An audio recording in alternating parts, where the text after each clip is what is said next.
आम्हा घरी धन शब्दांचीच रत्ने, शब्दांचीच शस्त्रे यत्ने करू शब्दची आमच्या जीवाचे जीवन, शब्द वाटू धन जन लोका, तुका म्हणे पहा शब्दची हा देव, शब्दची गौरव पूजा करू। मित्रांनो, येणारा काळ हा शब्दानं जग जिंकण्याचा काळ आहे।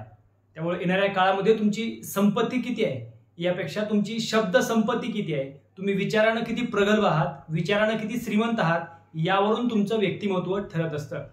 आता मुलांना सुट्ट्या आहेत आणि सुट्ट्यामध्ये बरेच पालक आम्हाला प्रश्न विचारतात की आमच्या मुलांनी कोणती पुस्तकं वाचावी किंवा त्यांना वाचनाला सुरुवात कुठून करावी, असे विविध प्रश्न सर्वसामान्य पालकांच्या मनामध्ये निर्माण होत असतात। आमच्या चॅनलवर जर आपण नवीन असाल तर अशाच प्रकारच्या व्हिडिओसाठी आमचा हा चॅनल नक्की सबस्क्राइब करा। आज समाजामध्ये वाचन संस्कृती हरवत चालली असताना एकीकडे पुस्तकं हरवत चाललीत आणि दुसरीकडे मोबाईलचं जग अवतरू पाहत आहेत। आजची बरीच मुलं ही मोबाईल प्रिय झालेली आहेत, पण त्यांना पुस्तक प्रिय कसं करायचं हा सगळ्यात मोठा प्रश्न आजच्या पालकांसमोर आहे। त्यांच्यासाठी हा व्हिडिओ अत्यंत महत्त्वाचा आहे। तर आपल्या मुलांनी किंवा आपणही वाचनाला सुरुवात कुठून करावी? बरेच जण आम्हाला प्रश्न विचारतात की वाचायला नेमकी सुरुवात कुठून करू? मला असं वाटतं की वाचन संस्कृती हा समुद्र आहे आणि समुद्रात उडी टाकल्यानंतरच पोहायला येणार आहे आणि कसं पोहायचं ते कळणार आहे। मला असं वाटतं की आपण जिथं आहात हातात पडेल ती पुस्तकं वाचा। चांगली वाईट अशी पुस्तकं नसतात, आपण कोणता हेतू पुस्तकाकडे घेऊन जातो त्या हेतूनं आपल्याला ती पुस्तकं दिसत असतात।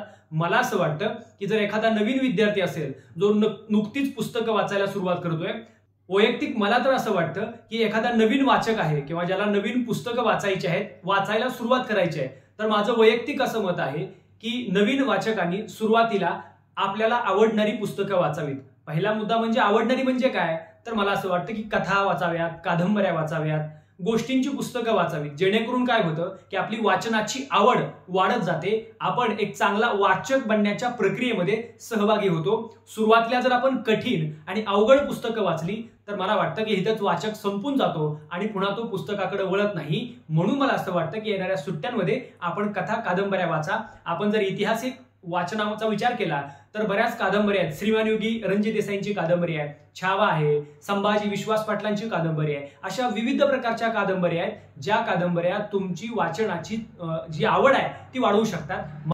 मला असं वाटतं की सुरुवातीला जर आपण नवीन सुरुवात करणार असाल तर सुरुवात ही कथा कादंबऱ्या आणि गोष्टीपासून करावी असं माझं वैयक्तिक मत आहे। नंतर काय वाचावं काय वाचू नये अशा अनेक प्रकारच्या प्रक्रिया आहेत, पण मला असं वाटतं की वैयक्तिक मी असं म्हणेन की हातात पडेल ती पुस्तकं वाचावीत। त्या पुस्तकाचा चांगला आणि वाईट असा कुठला धर्म नसतो, आपण जो घेऊ चांगला विचार घेण्याचं काम आपली जबाबदारी आहे।